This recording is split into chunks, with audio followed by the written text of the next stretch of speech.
ꯑꯍꯥꯟꯕꯃꯛꯇꯗ channel ꯑꯁꯤꯒꯤ ꯃꯥꯏꯀꯩꯗꯒꯤ ꯃꯌꯥꯝꯕꯨ ꯀꯦꯔꯣꯂꯤꯅꯥ ꯈꯥꯏꯗꯦꯝꯅ ꯇꯔꯥꯝꯅ ꯑꯣꯛꯆꯕꯒ ꯂꯣꯏꯅꯅ ꯏꯀꯣꯛꯅꯧꯅ ꯈꯨꯔꯨꯝꯖꯔꯤ꯫ ꯉꯁꯤꯁꯨ ꯃꯍꯧꯁꯥꯒꯨꯝꯅ ꯌꯥꯝꯅ ꯅꯨꯡꯉꯥꯏꯔꯕ ꯐꯨꯡꯒꯥꯋꯥꯔꯤ ꯑꯃ ꯃꯤꯌꯥꯝꯒꯤꯗꯃꯛꯇ ꯄꯨꯗꯨꯅ ꯂꯥꯛꯆꯔꯤ꯫ ꯋꯥꯔꯤ ꯑꯁꯤꯒꯤ ꯃꯃꯤꯡꯅ ꯔꯥꯖꯀꯨꯃꯥꯔꯒꯤ ꯁꯛꯃꯥꯟꯅꯕꯤ ꯇꯥꯂꯣꯏ꯫ ꯋꯥꯔꯤ ꯑꯁꯤꯕꯨ ꯏꯕꯤꯔꯛꯄꯤꯅ ꯇꯅꯤꯁꯀꯥ꯫ ꯍꯧꯖꯤꯛ ꯋꯥꯔꯤ ꯑꯁꯤ ꯍꯧꯖꯔꯛꯂꯒꯦ, ꯃꯌꯥꯝ ꯄꯨꯟꯅ ꯇꯥꯃꯤꯟꯅꯔꯁꯤ꯫ ꯉꯜꯂꯤꯉꯩ ꯃꯇꯝꯒꯤ ꯋꯥꯔꯤꯅꯤ꯫ ꯂꯩꯕꯥꯛ ꯑꯃꯗ ꯅꯤꯡꯊꯧ ꯑꯃ ꯄꯥꯜꯂꯝꯃꯤ꯫ ꯅꯤꯡꯊꯧ ꯑꯁꯤ ꯑꯇꯩ ꯅꯤꯡꯊꯧꯒꯨꯝꯅ ꯅꯨꯄꯤ ꯂꯣꯟꯗꯦ, ꯃꯆꯥꯁꯨ ꯅꯨꯄꯥ ꯑꯃꯗꯒꯤ ꯍꯦꯟꯅ ꯄꯣꯛꯇꯦ꯫ ꯅꯤꯡꯊꯧ ꯑꯗꯨ ꯑꯍꯟ ꯑꯣꯏꯁꯤꯜꯂꯛꯂꯦ꯫ ꯃꯥꯒꯤ ꯅꯨꯄꯤꯁꯨ ꯑꯗꯨ ꯃꯉꯥꯏ ꯅꯣꯡꯃ ꯅꯣꯡꯃꯒꯤ ꯁꯣꯟꯖꯤꯜꯂꯛꯂꯦ꯫ ꯑꯗꯨꯕꯨ ꯃꯆꯥꯅꯨꯄꯥ ꯑꯁꯤꯅ ꯃꯃꯥ ꯃꯄꯥꯕꯨ ꯀꯧꯗꯦ, ꯃꯃꯥ ꯃꯄꯥꯅ ꯍꯥꯏꯕ ꯋꯥ ꯇꯥꯗꯦ꯫ ꯃꯈꯣꯏꯅ ꯍꯤꯡꯂꯤꯉꯩꯗ ꯃꯆꯥꯒꯤ ꯂꯨꯍꯣꯡꯕ ꯑꯗꯨ ꯎꯅꯤꯡꯕꯅ ꯃꯆꯥꯅꯨꯄꯥꯗ ꯂꯨꯍꯣꯡꯅꯕ ꯋꯥ ꯀꯌꯥ ꯍꯥꯏ꯫ ꯑꯗꯨꯕꯨ ꯃꯆꯥꯅ ꯍꯣꯏꯁꯨ ꯍꯥꯏꯗ ꯃꯥꯏꯁꯨ ꯍꯥꯏꯗ ꯂꯩꯈ꯭ꯔꯕꯗ ꯀꯔꯤꯕꯨ ꯍꯥꯏꯔꯨꯅꯤ? ꯃꯆꯥꯅ ꯋꯥꯍꯩ ꯑꯃꯠꯇ ꯍꯥꯏꯗ꯭ꯔꯕꯁꯨ ꯂꯨꯍꯣꯡꯕꯗ ꯃꯆꯥꯅ ꯌꯥꯅꯤꯡꯗꯦ ꯍꯥꯏꯕꯁꯤꯗꯤ ꯂꯩꯃ ꯅꯤꯡꯊꯧ ꯑꯅꯤꯅ ꯂꯥꯏꯅ ꯈꯪꯕ ꯉꯝꯃꯤ꯫ ꯅꯣꯡꯃ ꯅꯨꯃꯤꯠ ꯑꯃꯁꯨ ꯃꯆꯥꯒꯤ ꯀꯥꯗ ꯆꯪꯂꯒ ꯅꯤꯡꯊꯧꯅ ꯍꯥꯏꯔꯔꯦ, "ꯏꯕꯨꯡꯉꯣ, ꯅꯃꯥꯒ ꯑꯩꯒ ꯌꯥꯝꯅ ꯃꯨꯟꯅ ꯈꯟꯅꯔꯦ꯫ ꯅꯪꯒꯤ ꯂꯨꯍꯣꯡꯅꯕ ꯅꯣꯡꯄꯣꯛ ꯊꯪꯕ ꯂꯩꯕꯥꯛꯀꯤ ꯅꯤꯡꯊꯧꯒꯤ ꯃꯆꯥꯅꯨꯄꯤ ꯔꯥꯖꯀꯨꯃꯥꯔꯤ ꯅꯤꯡꯊꯤꯒ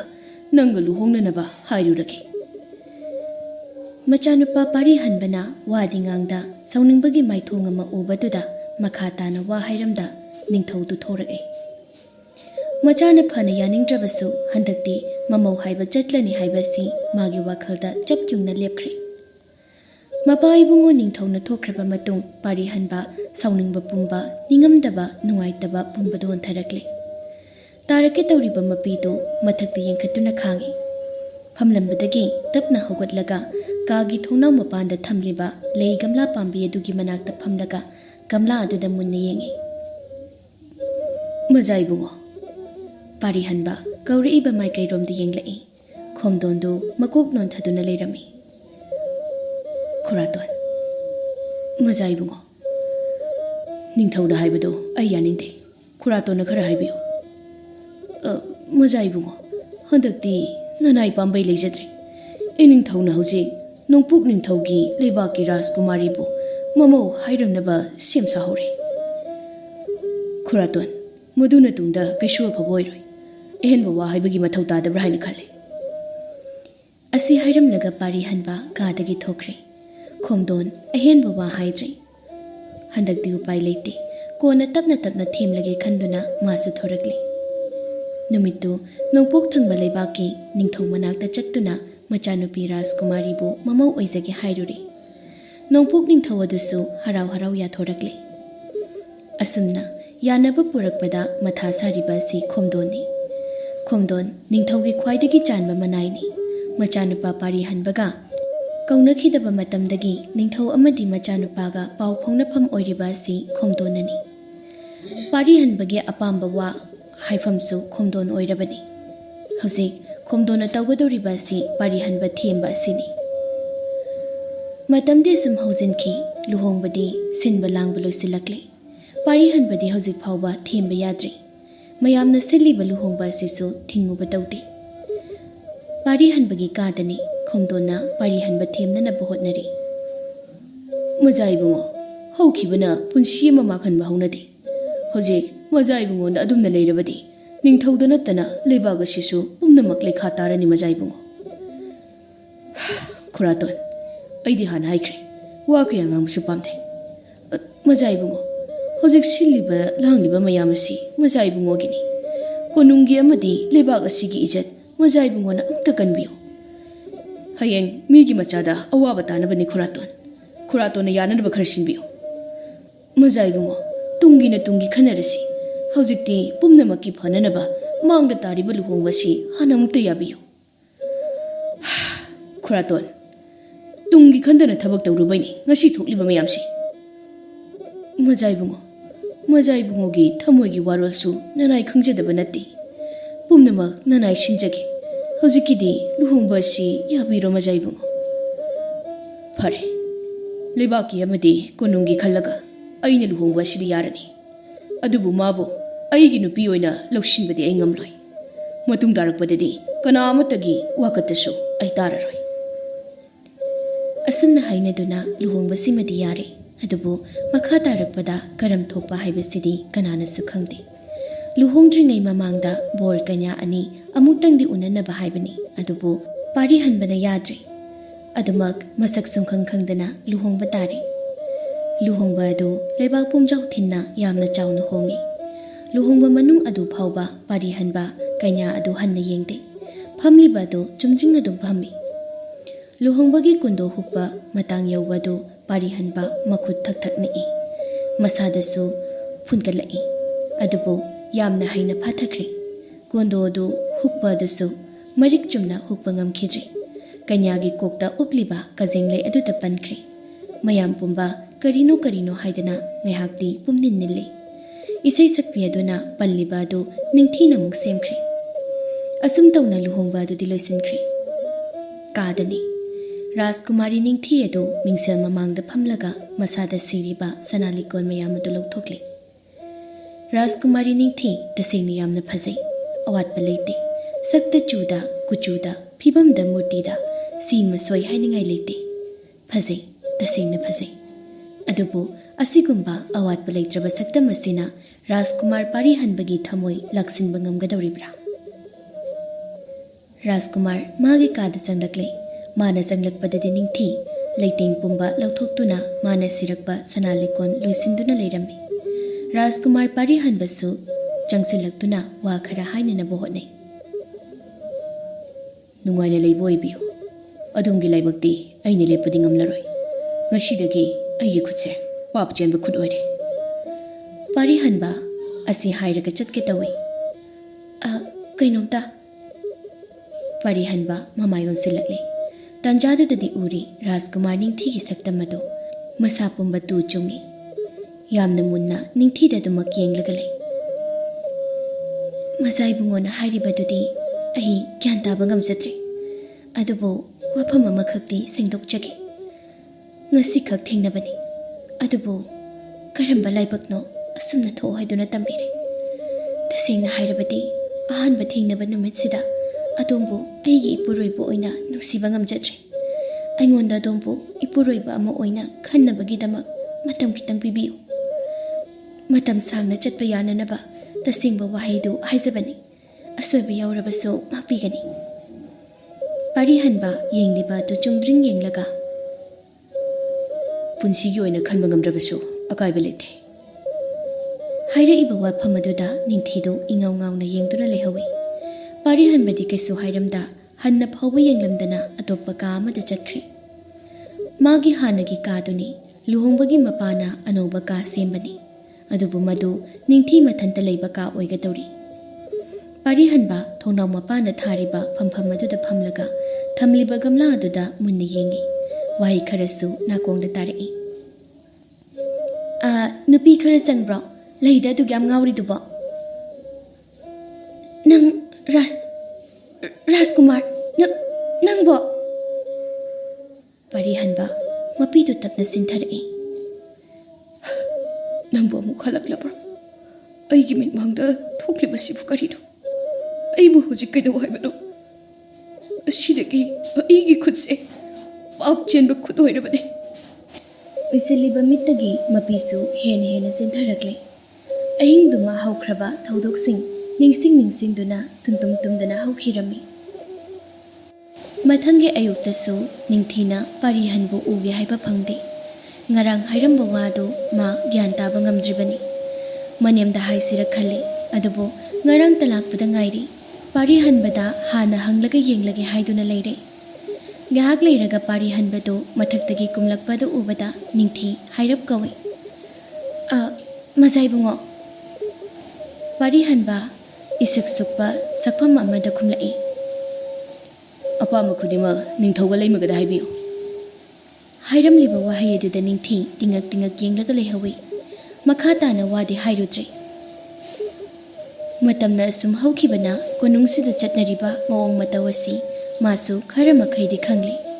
तौरिबा मयाम असि करिनो खनबदा मा Coke ngawba ama yaurabani mapuroibana mama mapada nattana masu yauna kaudre asigi maram thibada ma kok ngawre mana ahanba lakhiba numita ngangkiba adunara amuksu khalle ꯑꯗꯨꯒ ꯃꯃꯥ ꯃꯄꯥꯗ ꯀꯧꯗ꯭ꯔꯤꯁꯤꯅ ꯑꯩꯕꯨ ꯃꯥꯅ ꯃꯁꯥꯅ ꯌꯥꯗꯅ ꯂꯨꯍꯣꯡꯈ꯭ꯔꯕ꯭ꯔꯥ ꯍꯥꯏꯕ ꯋꯥꯈꯜ ꯀꯌꯥ ꯃꯀꯣꯛꯇꯨꯗ ꯎꯔꯨ ꯎꯔꯨ ꯎꯪꯂꯒ ꯂꯩꯔꯤ꯫ ꯅꯨꯃꯤꯠꯇꯨ ꯅꯤꯡꯊꯤ ꯃꯥꯒꯤ ꯃꯅꯦꯝꯒꯤ ꯀꯥꯗ ꯆꯪꯂꯛꯏ꯫ ꯏꯃꯥ ꯂꯩꯃ, ꯅꯆꯥ ꯉꯁꯤꯗꯤ ꯀꯔꯤꯒꯨꯝꯕ ꯋꯥꯐꯝ ꯑꯃꯈꯛꯇ ꯍꯥꯏꯖꯒꯦ꯫ ꯏꯆꯥ ꯊꯣꯏꯕꯤ, ꯀꯔꯤ ꯍꯥꯏꯒꯦ ꯍꯥꯏꯕꯅꯣ ꯏꯆꯥꯕꯣ? ꯅꯤꯡꯊꯤ ꯉꯥꯏꯍꯥꯛꯇꯤ ꯋꯥꯈꯜ ꯈꯜꯂꯤ꯫ ꯈꯜꯂꯤꯕ ꯋꯥꯈꯜ ꯃꯌꯥꯝ ꯑꯗꯨ ꯂꯣꯏꯅ ꯊꯨꯞꯆꯤꯟꯈ꯭ꯔꯒ ꯂꯨꯍꯣꯡꯕ ꯅꯨꯃꯤꯗꯥꯡꯗ ꯄꯥꯔꯤꯍꯟꯅ ꯃꯉꯣꯟꯗ ꯍꯥꯏꯔꯝꯕ ꯋꯥ ꯑꯗꯨ ꯈꯛ ꯑꯣꯏꯅ ꯇꯝꯂꯛꯂꯤ꯫ ꯃꯃꯧ ꯏꯕꯦꯝꯃꯅ ꯇꯝꯂꯛꯄ ꯋꯥ ꯑꯗꯨ ꯇꯥꯔꯒ ꯂꯩꯃꯔꯦꯝꯕꯤꯗꯨ ꯋꯥꯐꯝ ꯑꯃꯈꯛ ꯍꯥꯏꯔꯛꯏ꯫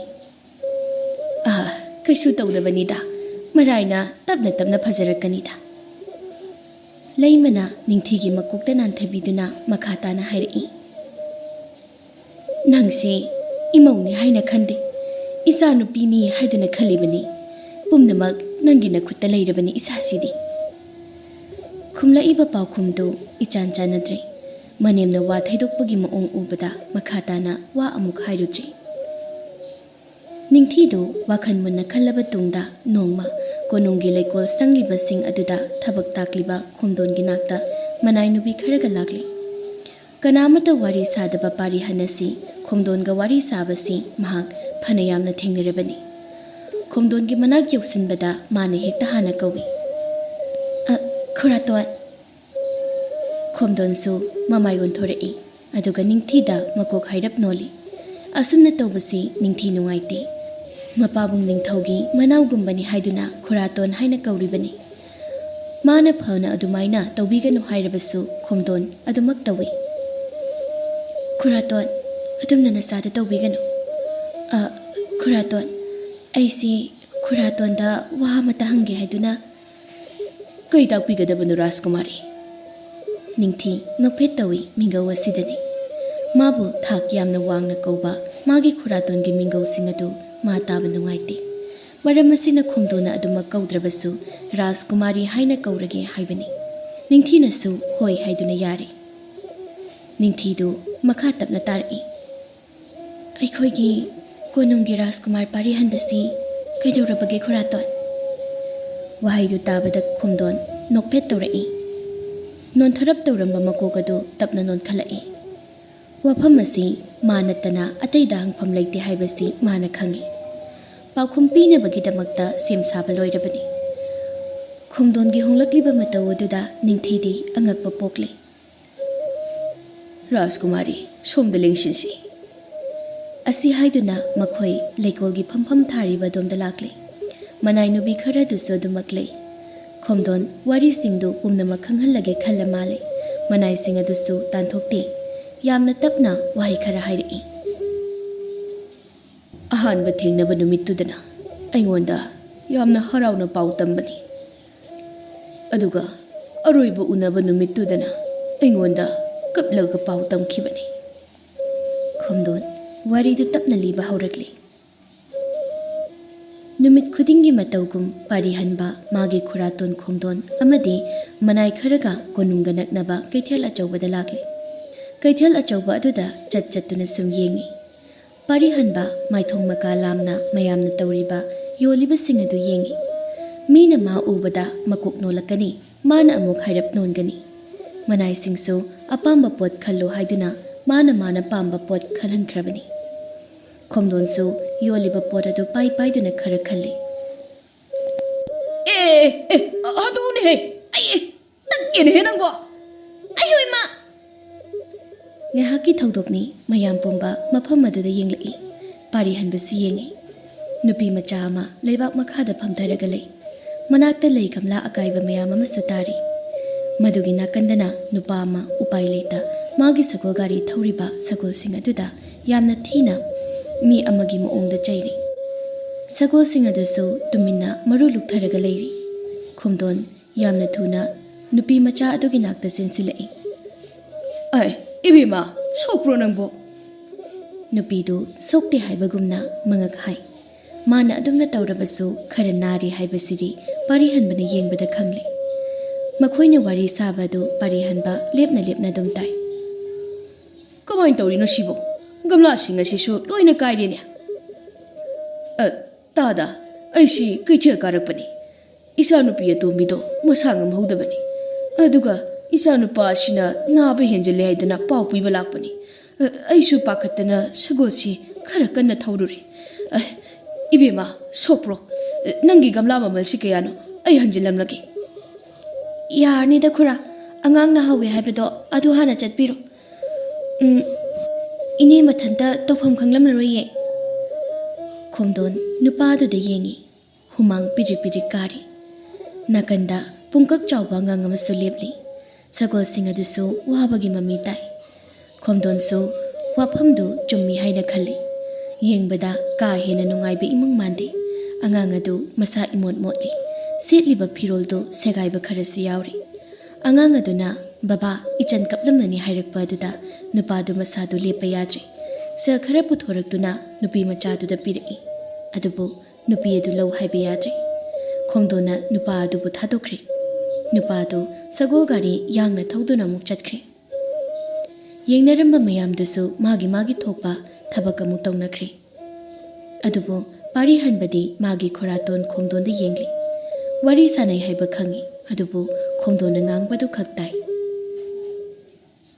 इबेमा नंबु करी मन कौगे ओ कराइदगिनो नंबो ngasina hanbaro kaithilda pot yonba laibisibo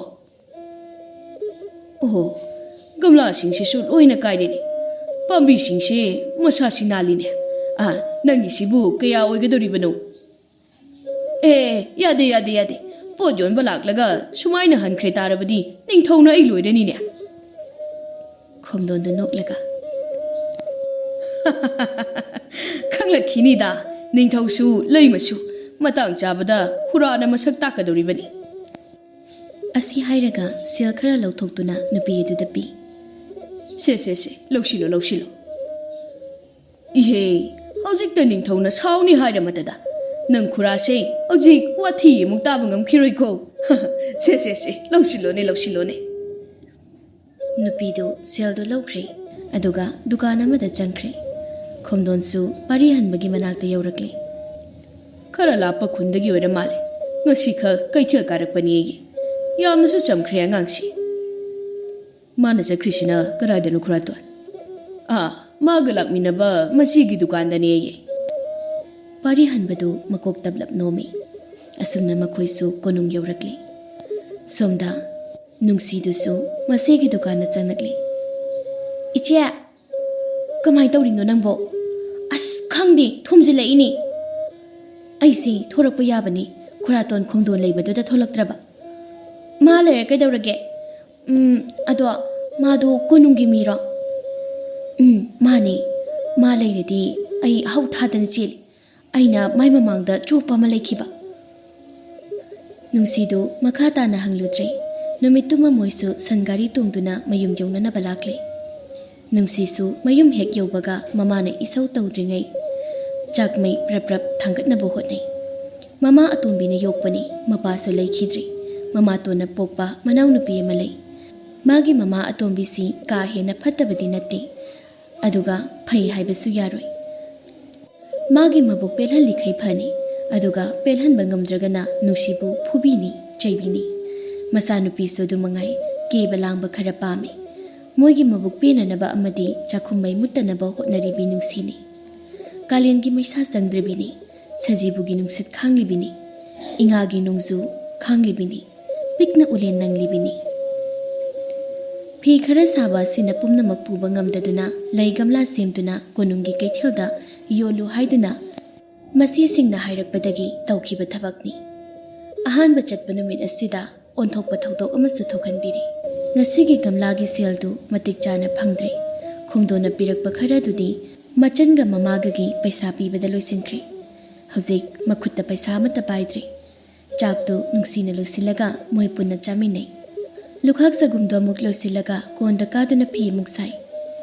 थामै थालगा साबा फीनी असिसु ममा होइगी तुम्बा काइनि हाइदुना कुइना साद्रे फमुंग चंगदुना ngasiदी पोथाख्रे ममागी वंगांग फजदबा तागदबगी सरु असुमना अवाबा थबक कया सुबा सिना फै खंजबिनी मथंगी नुमित्तु नुंसी nganta होगतली इमुंग वाइरम तासिंदुना अमुक तैथोकले अदुगी मतुंग सिजिननबा इसिंग अमुक खोली मसादो इरुलु थोकलगा अयुकी नुमित खुरुमी ꯑꯗꯨꯗꯒꯤ ꯆꯥꯛ ꯑꯃꯨꯛ ꯊꯣꯡꯗꯨꯅ ꯃꯃꯥꯒ ꯃꯅꯥꯎꯅꯨꯄꯤꯒꯒꯤ ꯊꯤꯔꯒ ꯊꯅꯝꯃꯤ ꯑꯗꯨꯒ ꯑꯃꯨꯛ ꯂꯩ ꯒꯝꯂꯥ ꯑꯍꯦꯟꯕ ꯈꯔ ꯁꯦꯝꯃꯤ ꯃꯥꯁꯨ ꯆꯥꯛ ꯆꯥꯊꯣꯛꯂꯕ ꯃꯇꯨꯡꯗ ꯃꯐꯤ ꯑꯁꯨꯕ ꯑꯃ ꯍꯣꯡꯗꯣꯛꯂꯒ ꯉꯁꯤꯒꯤ ꯀꯩꯊꯦꯜꯗ ꯄꯨꯒꯗꯕ ꯒꯝꯂꯥꯁꯤꯡ ꯑꯗꯨ ꯊꯣꯡꯒꯥꯟꯗ ꯊꯥꯡꯗꯣꯛꯂꯒ ꯉꯔꯥꯡ ꯆꯠꯃꯤꯟꯅꯕ ꯃꯆꯦꯗꯨ ꯉꯥꯏꯔꯒ ꯂꯩ ꯃꯥꯅ ꯑꯗꯨꯝꯅ ꯂꯩꯔꯤꯉꯩ ꯃꯇꯝꯗꯅꯤ ꯈꯝꯕꯇꯣꯟꯗꯨ ꯈꯨꯗꯩ ꯑꯃ ꯂꯤꯡꯖꯨꯝꯗ ꯌꯥꯜꯂꯒ ꯌꯨ ꯉꯥꯎꯕꯒꯤ ꯃꯈꯣꯡ ꯀꯥꯔꯟ ꯆꯟꯗꯨꯅ ꯂꯝꯕꯤꯗꯨꯗ ꯍꯥꯏꯔꯒ ꯂꯥꯛꯄꯗꯨ ꯎꯔꯦ ꯑꯗꯨ ꯎꯕꯗ ꯃꯃꯤꯠꯇꯨ ꯂꯥꯎꯊꯣꯛꯂꯒ ꯄ꯭ꯔꯞ ꯆꯤꯟꯁꯤꯟꯗꯨꯅ ꯁꯝꯕꯂꯩ ꯃꯔꯨꯝꯗ ꯂꯨꯝꯂꯒ ꯂꯩ ꯈꯝꯕꯇꯣꯟꯁꯨ ꯅꯨꯡꯁꯤꯈꯣꯏꯒꯤ ꯊꯣꯡꯒꯥꯜ ꯌꯧꯁꯤꯜꯂꯛꯂꯤ ꯑꯁ ꯆꯠꯈ꯭ꯔꯣ ꯑꯩꯃꯥ ꯑꯃꯨꯛ ꯂꯦꯞꯈ꯭ꯔꯦꯅꯦ ꯑꯁ ꯈꯣꯏꯔꯥꯎ ꯂꯧꯕꯤꯔꯛꯇꯕ ꯅꯨꯡꯁꯤꯗꯨ ꯃꯄꯨꯛꯅꯤꯡꯗ ꯁꯣꯜꯂꯤꯕ ꯑꯗꯨ ꯏꯁꯣꯔ ꯃꯥꯅ ꯎꯕꯤꯗ꯭ꯔꯕ ꯃꯥꯜꯂꯤ ꯈꯝꯕꯇꯣꯟꯗꯨ ꯃꯔꯣꯜ ꯏꯐꯥꯏꯈꯩ ꯂꯥꯎꯕ ꯍꯧꯔꯛꯏ ꯅꯨꯡꯁꯤ ꯑꯩ ꯂꯥꯛꯑꯦ ꯑꯁꯤ ꯍꯥꯏꯔꯒ ꯂꯩ ꯒꯝꯂꯥ ꯃꯅꯥꯛ ꯑꯗꯨꯗ ꯐꯝꯊꯈ꯭ꯔꯦ ꯑꯁ ꯑꯃꯨꯛ ꯐꯝꯊꯈ꯭ꯔꯦꯅꯦ ꯈꯣꯛ ꯆꯠꯂꯒꯦ ꯍꯥꯏꯗꯦꯕ ꯈꯝꯕꯇꯣꯟꯗꯨ ꯂꯩ ꯒꯝꯂꯥꯁꯤꯡꯗꯨꯗ ꯌꯦꯡꯂꯒ ꯂꯩ ꯒꯝꯂꯥꯁꯤꯡꯁꯤꯗꯤ ꯐꯖꯔꯦ ꯀꯌꯥꯅꯣ ꯁꯤꯕꯣ ꯑꯩ ꯂꯣꯏ ꯂꯩꯈ꯭ꯔꯒꯦꯅꯦ ꯅꯪ ꯑꯥꯗ ꯆꯠꯄꯗꯣ ꯋꯥꯅꯤꯕ ꯍꯥꯏꯃ ꯂꯩꯇ ꯆꯠꯂꯣ ꯒꯝꯂꯥꯒ ꯂꯣꯏ ꯊꯥꯡꯗꯣꯛ ꯂꯩꯔꯒ ꯃꯌꯨꯝꯗꯒ ꯆꯪꯈ꯭ꯔꯖꯥꯠꯂꯅꯦ ꯁꯤꯕꯣ ꯅꯨꯡꯁꯤ ꯈꯝꯕꯇꯣꯟ ꯀꯩꯅꯣ ꯅꯪ ꯇꯧꯔꯤꯗꯣ ꯅꯨꯡꯁꯤꯗꯨ ꯁꯨꯛꯂꯒ ꯂꯩꯔꯝꯕꯗꯒꯤ ꯅꯣꯛꯂꯒ ꯁꯝꯕꯂꯩꯂꯣꯝꯗꯒꯤ ꯆꯦꯟꯊꯣꯔꯛꯏ ꯈꯝꯕꯇꯣꯟꯗꯤ ꯅꯨꯄꯤ ꯑꯗꯨꯗ ꯑꯣꯟꯁꯤꯜꯂꯤꯉꯩꯗ ꯎꯍꯧꯗ꯭ꯔꯤ ꯅꯨꯡꯁꯤꯒ ꯆꯠꯃꯤꯟꯅꯒꯗꯕ ꯃꯆꯦ ꯑꯗꯨꯅꯤ ꯈꯝꯕꯇꯣꯟꯗꯨ ꯅꯨꯄꯤ ꯑꯗꯨꯗ ꯑꯣꯟꯁꯤꯜꯂꯒ ꯑꯃꯨꯛ ꯍꯥꯏꯈꯤ ꯑꯔꯤꯕꯤ ꯉꯁꯤꯗꯤ ꯑꯩꯈꯣꯏ ꯅꯨꯡꯁꯤ ꯆꯠꯂꯔꯣꯏ ꯃꯥꯏ ꯒꯝꯂꯥꯁꯤꯡꯁꯦ ꯑꯩꯅ ꯂꯣꯏꯅ ꯂꯩꯔꯅꯤ ꯑꯣꯏ ꯑꯩꯈꯣꯏ ꯅꯨꯡꯁꯤꯒꯗꯤ ꯀꯩꯅꯣ ꯑꯩꯈꯣꯏ ꯅꯨꯡꯁꯤꯒꯗꯤ ꯀꯩꯅꯣꯕ ꯏꯆꯦ ꯆꯠꯂꯁꯤ ꯅꯥꯀꯟꯗꯒꯤ ꯅꯨꯡꯁꯤꯅ ꯍꯥꯏꯔꯛꯄꯅꯤ ꯅꯨꯡꯁꯤ ꯎꯕꯗ ꯈꯝꯕꯇꯣꯟꯗꯨ ꯐꯝꯂꯝꯕꯗꯒꯤ ꯍꯧꯒꯠꯂꯒ ꯑꯩꯅ ꯉꯁꯥꯏꯗꯒꯤ ꯀꯧꯕꯗꯤ ꯇꯥꯗ꯭ꯔꯦ ꯑꯗꯨꯒ ꯍꯧꯖꯤꯛꯇꯒ ꯊꯣꯔꯛꯇꯅ ꯍꯣꯏ ꯉꯁꯤꯗꯤ ꯆꯠꯄ ꯌꯥꯔꯔꯣꯏ ꯅꯪꯒꯤ ꯒꯝꯂꯥ ꯃꯃꯜꯁꯦ ꯑꯩ ꯄꯤꯔꯒꯦ ꯅꯪ ꯆꯠꯈ꯭ꯔꯅꯨ ꯈꯝꯕꯇꯣꯟ ꯅꯄꯥ ꯄꯩꯁా ꯄꯥꯏꯔꯦ ꯍꯥꯏꯗꯅ ꯀꯔꯤꯝꯇ ꯀꯥꯟꯅꯔꯣꯏꯌꯦ ꯅꯪꯅ ꯁꯤꯗ ꯃꯤꯔꯦꯝ ꯑꯣꯏ ꯂꯩꯔꯦ ꯆꯠꯂꯣ ꯅꯄꯥꯅꯅꯦ ꯆꯩꯁꯥꯡ ꯑꯃ ꯄꯥꯏꯔꯒ ꯊꯤꯍꯧꯕꯅꯤ ꯅꯪ ꯃꯁꯤ ꯑꯗꯨꯅ ꯁꯥꯎꯅ ꯍꯥꯏꯔꯛꯄꯅꯤ ꯁꯟ ꯒꯥꯔꯤ ꯊꯧꯕ ꯅꯨꯄꯥ ꯑꯗꯨꯅ ꯂꯩ ꯒꯝꯂꯥꯗꯨ ꯊꯥꯡꯒꯠꯄ ꯍꯧꯏ ꯀꯔꯤ ꯍꯣꯏ ꯅꯨꯡꯁꯤ ꯆꯠꯄ ꯌꯥꯔꯣꯏꯗꯤ ꯌꯥꯔꯣꯏ ꯅꯪ ꯀꯌꯥꯝ ꯆꯠꯅꯤꯡꯒꯦ ꯌꯦꯡꯉꯨꯅ ꯁꯤ ꯃꯤꯅ ꯍꯥꯏꯔꯤꯁꯦ ꯁꯤꯇꯤꯅꯁꯦ ꯑꯩꯅ ꯆꯠꯄ ꯌꯥꯔꯣꯏꯗꯅ ꯑꯁꯤ ꯍꯥꯏꯔꯒ ꯉꯥꯎꯔꯤ ꯐꯩꯔꯤ ꯆꯪꯂꯛꯇꯨꯅ ꯅꯨꯡꯁꯤꯒꯤ ꯒꯝꯂꯥꯁꯤꯡ ꯑꯗꯨ ꯃꯈꯣꯡꯅ ꯀꯥꯎꯒꯦ ꯇꯧꯏ ꯃꯈꯣꯏꯒ ꯂꯥꯛꯃꯤꯟꯅꯅꯕ ꯁꯟ ꯒꯥꯔꯤ ꯊꯧꯕ ꯅꯨꯄꯥ ꯑꯗꯨ ꯉꯁꯥꯏ ꯃꯈꯩ ꯈꯝꯕꯇꯣꯟꯒ ꯑꯣꯟꯁꯤꯟꯅꯕ ꯇꯟꯕꯅ ꯋꯥ ꯉꯥꯡꯗꯅ ꯂꯩꯔꯝꯕꯅꯤ ꯑꯗꯨꯝꯅ ꯍꯦꯛ ꯇꯧꯔꯛꯂꯕ ꯑꯗꯨꯗꯗꯤ ꯅꯨꯄꯥꯗꯨ ꯈꯝꯕꯇꯣꯟꯗ ꯍꯥꯏꯔꯞ ꯏꯟꯊꯣꯔꯛꯏ ꯍꯦꯔꯥ ꯏꯕꯨꯡꯉꯣ ꯉꯁꯥꯏꯗꯒꯤ ꯅꯊꯛ ꯊꯣꯡꯕ ꯑꯃ ꯂꯩꯔꯤ ꯍꯥꯏꯕꯒꯤꯁꯨ ꯀꯔꯤꯝꯇ ꯊꯧꯒꯜꯂꯣꯟ ꯈꯪꯗꯕ ꯅꯪ ꯑꯃꯩꯕꯣ ꯍꯦꯟꯃꯜꯂꯕꯅꯤꯍꯦ ꯅꯪ ꯈꯝꯕꯇꯣꯟꯗꯨ ꯆꯨꯝꯅ ꯐꯥꯎꯕ ꯂꯦꯞꯄ ꯉꯝꯗ꯭ꯔꯤꯉꯩ ꯑꯗꯨꯗ ꯑꯃꯨꯛ ꯏꯟꯁꯤꯜꯂꯛꯄ ꯑꯗꯨꯗꯗꯤ ꯇꯨꯡꯂꯣꯝꯗ ꯂꯣꯡꯅ ꯁꯦꯠꯊꯈ꯭ꯔꯦ ꯏꯜꯂꯤꯅꯤ ꯑꯩꯉꯣꯟꯗꯒꯤ ꯏꯜꯂꯤꯅꯤ ꯃꯥꯅ ꯑꯗꯨꯝꯅ ꯂꯩꯔꯤꯉꯩ ꯒꯝꯂꯥꯗꯨ ꯊꯨꯅ ꯍꯥꯞꯀꯠꯂꯒ ꯃꯈꯣꯏ ꯆꯠꯈ꯭ꯔꯦ ꯈꯝꯕꯇꯣꯟ ꯉꯝꯕꯣꯏ ꯉꯝꯗꯕꯣꯏ ꯍꯧꯒꯠꯂꯒ ꯈꯨꯗꯣꯝꯕꯤ ꯊꯤꯟꯗꯨꯅ ꯂꯥꯎꯔꯛꯏ ꯅꯨꯡꯁꯤ ꯅꯪ ꯑꯩꯉꯣꯟꯗ ꯁꯥꯎꯒꯠꯂꯛꯀꯅꯨꯀꯣ ꯅꯨꯡꯁꯤ ꯅꯪ ꯑꯩꯉꯣꯟꯗ ꯁꯥꯎꯒꯠꯂꯛꯀꯅꯨꯍꯦ ꯅꯪ ꯑꯁꯤ ꯍꯥꯏꯔꯒ ꯂꯤꯡꯖꯨꯝꯒꯤ ꯈꯨꯗꯩ ꯑꯗꯨ ꯐꯠ ꯑꯃꯨꯛ ꯍꯟꯅ ꯌꯥꯟꯈꯠꯂꯒ ꯃꯃꯤꯠ ꯐꯩꯅ ꯌꯦꯡꯂꯝꯗꯨꯅ ꯆꯠꯈ꯭ꯔꯦ ꯁꯣꯝꯗ ꯉꯁꯤꯁꯨ ꯔꯥꯖꯀꯨꯃꯥꯔꯒ ꯈꯣꯡꯗꯣꯟꯒ ꯀꯩꯊꯦꯜꯗ ꯀꯥꯔꯛꯏ ꯄꯥꯔꯤꯍꯟꯕ ꯐꯝꯂꯤꯕ ꯗꯨꯀꯥꯟꯁꯤꯡ ꯑꯗꯨ ꯆꯥꯎꯔꯞ ꯌꯦꯡꯂꯒ ꯆꯠꯂꯤ ꯑꯁꯨꯝ ꯆꯠꯄꯗ ꯎꯔꯦ ꯉꯔꯥꯡꯒꯤ ꯒꯝꯂꯥ ꯌꯣꯟꯕꯤ ꯂꯩꯁꯥꯕꯤ ꯑꯗꯨ ꯍꯨꯏ ꯑꯃꯗ ꯃꯈꯨꯠꯇ ꯑꯆꯥꯄꯣꯠ ꯑꯃ ꯄꯥꯏꯗꯨꯅ ꯀꯟꯅ ꯄꯤꯖꯔꯤ ꯇꯟꯖꯥꯗꯨꯗ ꯈꯔ ꯄꯤꯛꯄ ꯅꯨꯄꯤ ꯃꯆꯥ ꯑꯃ ꯅꯨꯄꯤ ꯑꯗꯨꯒꯤ ꯃꯅꯥꯛꯇ ꯆꯪꯗꯨꯅ ꯍꯥꯏꯕ ꯑꯗꯨ ꯄꯥꯔꯤꯍꯟꯕ ꯏꯐꯣꯡ ꯐꯣꯡꯅ ꯇꯥꯔꯤ ꯆꯤꯆꯦ ꯆꯥꯛ ꯂꯥꯝꯃꯦ ꯄꯩꯁꯥ ꯈꯤꯇ ꯄꯤꯌꯣ ꯅꯨꯄꯤ ꯑꯗꯨ ꯑꯉꯥꯡ ꯑꯗꯨꯗ ꯇꯤꯡꯉꯛ ꯌꯦꯡꯉꯤ ꯃꯥꯒꯤꯁꯨ ꯄꯣꯠ ꯀꯟꯅ ꯁꯤꯠꯄ ꯅꯠꯇ꯭ꯔꯤ ꯑꯗꯨꯒ ꯑꯉꯥꯡ ꯑꯁꯤꯒꯤ ꯃꯑꯣꯡ ꯑꯁꯤꯁꯨ ꯅꯨꯡꯉꯥꯏꯇꯦ ꯂꯩꯇ꯭ꯔꯗꯤ ꯆꯠꯂꯒꯦ ꯑꯁꯤ ꯍꯥꯏꯔꯒ ꯑꯉꯥꯡ ꯑꯗꯨ ꯆꯦꯟꯈꯤꯒꯦ ꯇꯧꯏ नुपी अदुना अंगांग अदुगी मखुत्तु ताप phi ngaikhuwo asi hairaga makutta pairamba chaput kharadu angang aduda piri aduga sel kharasu puthokduna angang aduda mukpi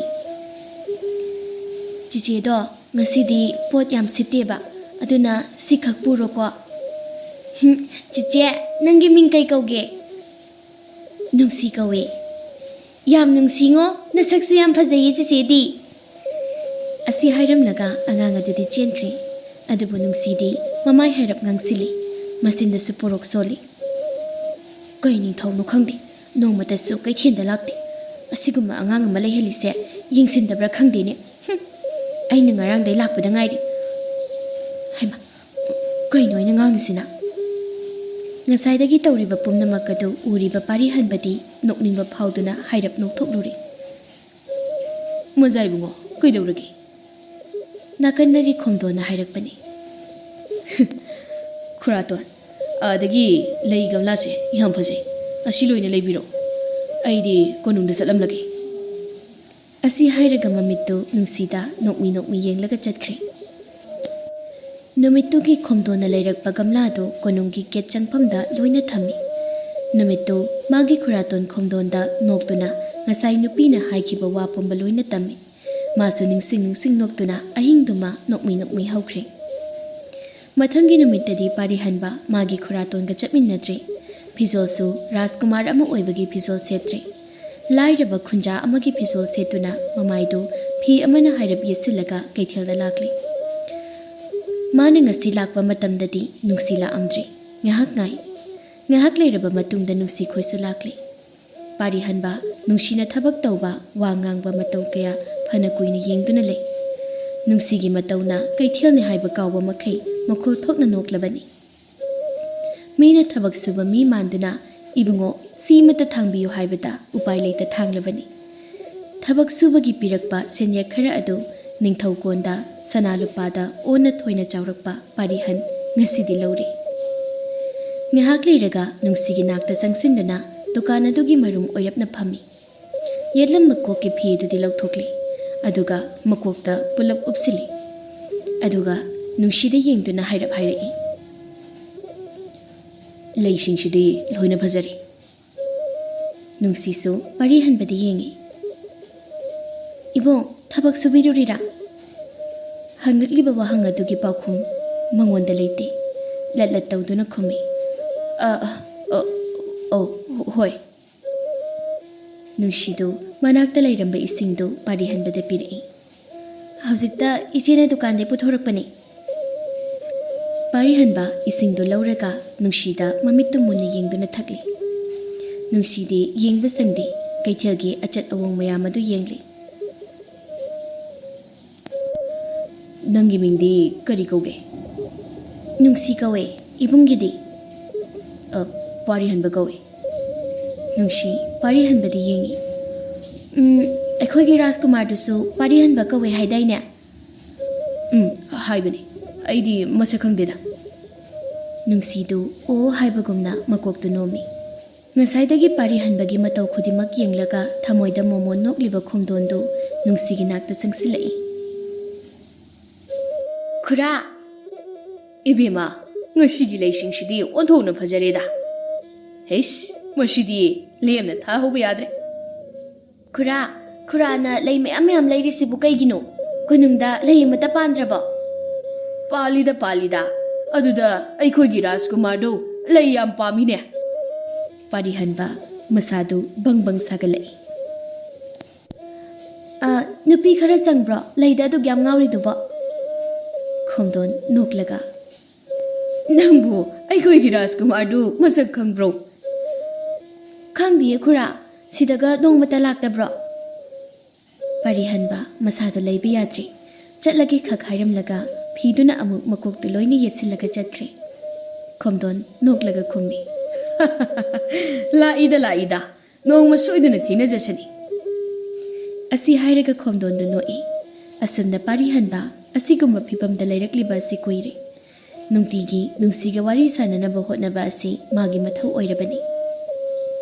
magi matau khanglaba khomdon magi macha ibungona khaliba wakhaldo yamna laina uba phangkhre नुंतीगी लई गमलासिंग लेदुना पुसिलकपदा निंगथौना हंगबदा फागी ओइना असेंगबदु पाखुम ओइना पीरबनी खोमदोन हंदक नंगना लई गमला कन्ना लैरिबसिबु करिगिनोने इनिंगथौ नमौ नुपीगी गमला ngaktani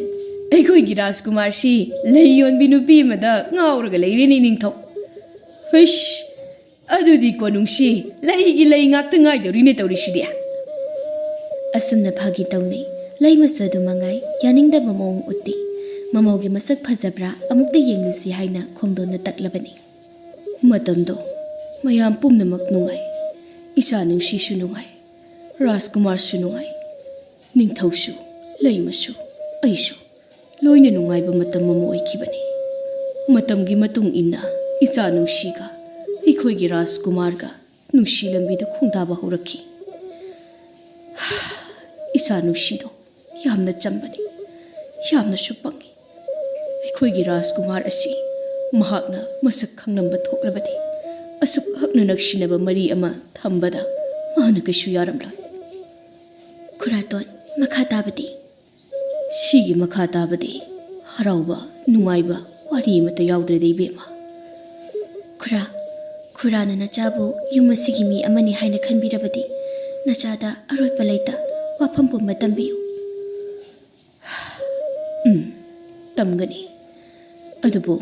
अइना मसी तमलगा नंग वखल लानदी खनगनु कोइ बेमा हौख्रबदी हौख्रे हौजिकति पुंनमक नंगिना खुत्ता लैरबनी असी हाइरमलगा खोमदोन वारी मखा ताना लिरकले नुंतीगी असुम उनरकपना नुंसी अमदि पारी हनबा नुंसीनबा फना कुइरे पारी हनबा मपा निंगथौना हाइबदगी लैबाक असिगी सोथबा खुल अमदा नोंगमनि नि लेरुनबा वा अमा हाइरकले ngasi numidang khongsan panumitni पारी हनबा नुंसी खोइगी खुनगी लंपाक अदुदा फमले ngasi di phizol adu ka hena motpa oidre mamaisu khumjindre नुंसी थोरक्तुना पारी हनबगी मनाक्ता फमलरी नुंसी पुरइबा लई गमला अदु पारी हनबदा पीरगा हाइरई कइगिनो अइगी गमला अदुना लोइरे हयेंदगी कैथेदा लाकपा मतम खरा लेपलनी फजबा ममल तांबा खुदोलदी यामना तमनिंगबनी अदुबो ममित मखादी येंगलका मखुद अनीदु सुरु सुरु तकनरगा हाइरकपनी पारी हनबा नुंसीगी मतव अदु येंगलगा होरेल नुमिदांग वाइरम मफम अस्वाइदा गाइरम अइसु खुदोल अमा तमगे असमना मोइना लैरिबादो लापना खंबदोना उरी ममितु सुक्सिलगा येंगलगा हाइरई इश असिदी नुंसीनिने नुपा अमसु लैने अखोइगी राजकुमार नत्रो सिबो मनाइ मसिदी अमतु उदेना अइबु हेक्ता फुगाइरुरसियो यारोय लेबाकी राजकुमारी नुंसीदा मुग येंगलगा हाइरई याम पंग्ब्रा हाइना खलगा ngамमिने हेसिगी नुपीसिदे अस थमोय काइरे कांदी इने तोंबी होटेल दा चलगे असि हाइरगा मयुम यौद्रिङै अमुक हिदाक थकपा चतख्रे मखोइसु कुइना लैते ngahak leiramlaga pari hanbasu चतख्रे मोइ अनीना अदुमना लैबादो मखोंग यामबी नुंसीगी ममा अतोंबीनादि लापना उहौरे नुंसी माना युम चंगनकपददी ममागा मनावगा मंगोलदा फमदुना येंगलम्मी कई लेरगे मा नंग ngasi unariba nupado kanano ha नुंसी वाहै अमता हाइबा ngamdri ममा अतोंबीना अमुकसु हंगी हाय नचिंदो खुमुने मधु लेबाग सिगी राजकुमार नत्रो हा नुंसी नंगहौररोय मतागुमना हाथो हाथो खुमी नती इमा मादी कोनुंग मनाक्तगिनी यामना लाइरबनी मा राजकुमार नती हाय नचिनो थिगनो आई लोइनो हौरबनीने हंदक्ती मनाव नुपीदो ताप ओक्लगा खुमख्री इसेना हाइरदी ओइजरमनी कदरगी इमा इमाना अहलोसिलकपगी मित्यादा बोइरमनी निंथौ मसा ओइरदी मनाइ मसेन नत्रगा सगोलतसु तोंगगा लाकनीदना मसा नुपी अतोंबीगी वादुदा ममादो तुमिन्ना लैख्रे नुंसीसु कैसु हाइरमदना इमुंगदा चंख्रे लेबाग सिगी राजकुमार ओइरबदी हाइबगी कलकपा इहुल अमा मसादा फौरकपनी नुंसीगी ममा अतोंबी असि नुमिदांग वाइरमदु नुंसी ममाना मंगोंदा हाइरप हाइरप येंबगा इमुंगी थबक इंखांग तौबगा थोपा ngamdre चाक चानरबा तुंग फमुंग चंगलबदा वाखल मुन्ना खली अइबु थोक्सिरने माबो हजु फाउबा लेरमखिद्रने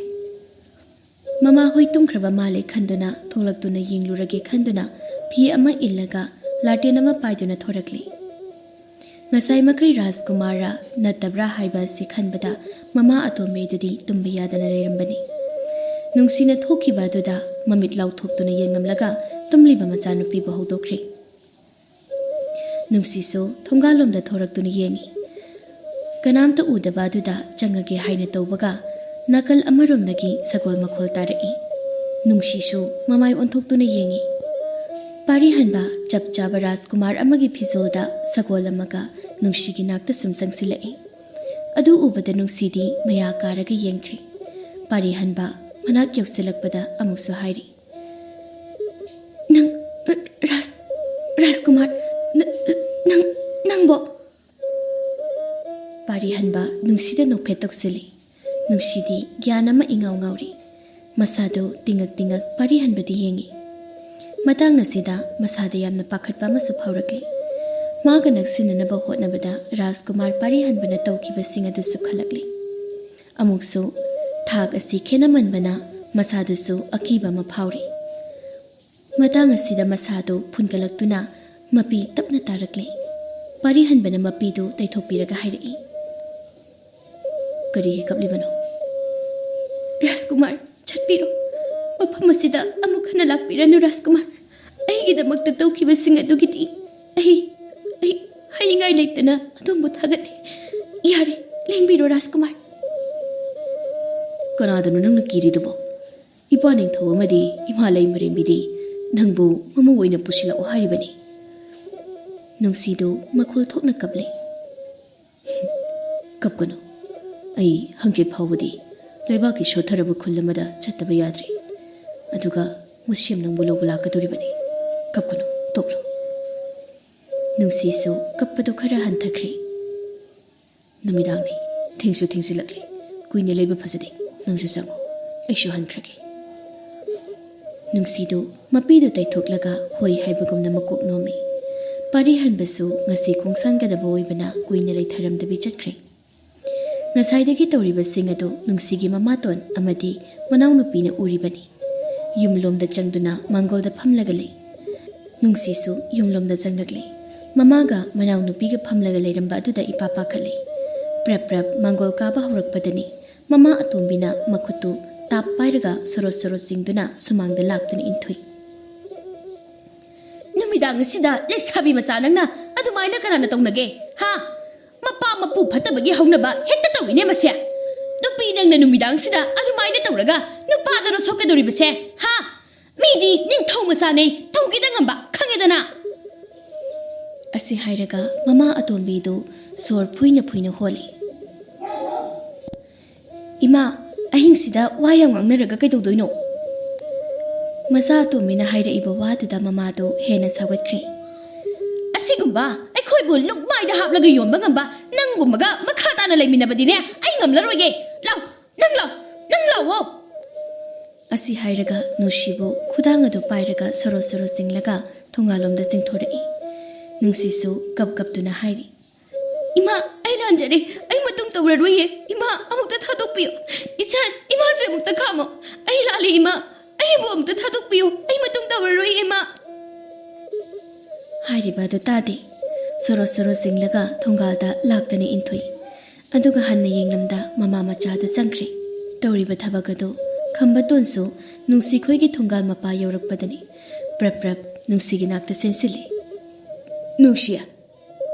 nungsisu yengkhatli khambaton oiramba duda pakatna hogatlaga yumlomda chensinge tawi adubu khambatona khudang adu tap phakre nang hoji karida chatoribano la akhuyam sachila asi hairaga ngauri nungsigi khudang adu pairaga singba hawi nungsi kaplaga khonjan kalap hairi ta khambaton thado haibane kana lege aibo mukta kanbiyo kana lege thado haibane thado namitu लेकाई मी मयाम अमा थोरकी खुनगी नहासिंगना खंबतोनबु यामना फूकी नुंसीगी mama अतोंबिसु थोरकी लेकाई मियामसु करिमता खंगदो उदबा नतबनिना खंबतोनबु नुंसीदा लाले हाइजहनकी नुंसी मयुम फावबसु थिमजनबिरमी अदुबु असुमना तौरबसु नुंसीगी पुंसीदा मतम चुप्पा कोकपा ngamlaroidaba dakpham amadi oikhri yengu राजकुमारी lemma अमदी निंगथौना इसा नुंसीबु यादबा लेखिदे अदुबु इबेमा इकाय हंगोइना हाइरबदा कोनुंग ngasiगी पिबा अनि सुबा नते lemma अमखक लेगदबा सिदा करमना अदुमना वाथोक थोकलबि नुपि अमा करमना हराव हराव ममवोइना लौसिनगनी लैमसु वाथोक थोई नुपीदो इबेमा नुंसीनि हाइबा मनाइसिना तंबदगी खंगली निंगथौसु खंगी मजाइबुंगोना कोनुंगदा यौरबा तुंगदा लैमा निंगथौना ममौ लौबा चटके हाइबा थिंखिबनी अदुगुंबा वाथोक चावरबि नुपि अमना आइगी कोनुंगदा लैमोइबदि आइना लैरिबा मखैदि ओइथोकलोय पाबो वारीदुदा मागी मरालबु करिनो फना ओइरबसु अइ माबुदि थादोकपा ngamloi अइ माबु होजिमक लौबा चटकनी नंगना माबु हेक पुरकपा मतमदा नंगना मथंग तागदोरिबा पाउसे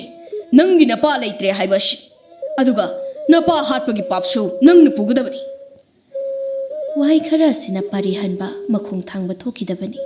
वा फावबा ngang mangamda ममितगी मपी ताना मपाइबुंगोदा निंगमदबा पुंबा यावबा मियेंग अमा येंखिबनी मरक असिदा लैरिबा वाथोक खुदिमक लोइसिनबा हाइदुना लैमना मी थादुना नुंसीगी ममा अतोंबिदा पैसा पीरगा नुंसीबु खंबतोंदा याम थुना लुहोंगननबा सिनखिबनी अदुगुंबा थौदोक अमा थोखिबगी लैकाइगी मिवा मैसा कोक्त्रिङैदा मागी राजकुमारनसु माबु हंगोइबा फाउदुना मागी नाक्ता लाक्त्रे अदुगा लैमना पैसा पीरक्तुना माबु लुहोंखिनबा सिल्ले हाइबा पाउसिना इसा नुंसीदो वखल फाथबा ngamखिदबनी राजकुमार ननाइबा अमुक्ता ngakpiyo ei khangबगी पांगल लोइरे मतम खरगी ओइना अदोमना पीबा मिनुंसी अदुना एगी अपेनबा ओइजरगी असुमना इसा नुंसीदो मसा मदोमदा मथ्वाइ थाखिबनी वाहैदो ताबदा निंथि मसा पुंबा तु ख्याउ चुंगी मखादी लीगे सोमदसु पारी हनबा मनाई अमदा मागी सना खुदोक अमदी चे मचेत अमदा पीदुना हाइरई सी नुंसीदा पियो होरेन नुंदांग अइना ngaiduna लेरुंगनी हायो अइ माबु पुसिन्दुना इपा निंथौगी मांगदा लेपगी थौनादि लेत्रे अदुबो मागा अइगा चटखिनबा सगोलदु नंगना खरा सिलु अदुमना पाउ मेलिङैदनी लानमी अमा चंगनकलगा हाइरकपदो मजाइबुंगो इचे नुंसीदु मोगी थैबोंग पांबीदा थौरी यालमेदना कोनुंगी इचे खरा मोइरोमदा चटनबा सेमसावी वायेदो ताबदा पारी हनबा मखुत्ता पाइनबा पोत अदो मखादा ताख्री मसादो थाजबा संगमद्री मनाई अदुदा अंगपा मित्येंग अमा येंगलगा लै अदुदगी प्रप कोनुंगी थोंजाव लोमदा चेंथोरकले थोंजाव अदुदी थिंगदुना लेरमी पारी हनबा अंगावबो ओले थोंग अदुदा मखुत कन्ना खल्ला थिनली थोंगागो हाइबने अइ चटके थोंसांगो हाइबने नोइ अइना हाइरबसे तादब्रो हा थोंगागो हाइबने थोंसांगो अदुबो कनामतना थोंदो हांद्रे पारी हनबा अंगावबो ओले नुपा मांदा ओना थोइना कपले नुमितो लैमसु निंथौसु मजाइमुसु यामना कप्पे